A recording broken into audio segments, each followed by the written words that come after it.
Takže čus lidi, já vás vítám u mého prvního videa.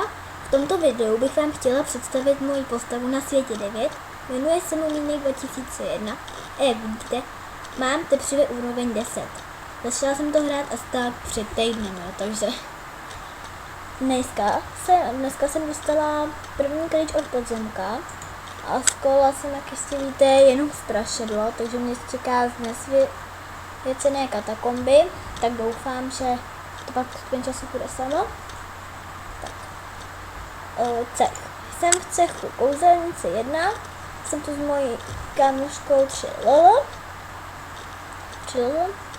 A to opravdu dobrý cech, má hodně jakoby útočí a musíme to být hodně aktivní, takže tenhle cech je opravdu dobrý. A půjdeme do arénky.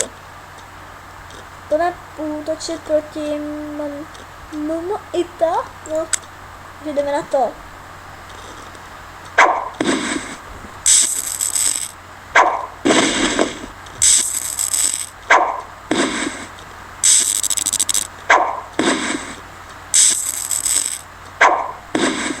Takže nepřítel nás bohužel skolil, no, holce nic neděje. No a tak tímto videem jsem vám představila moji postavu, takže bych se chtěla rozloučit.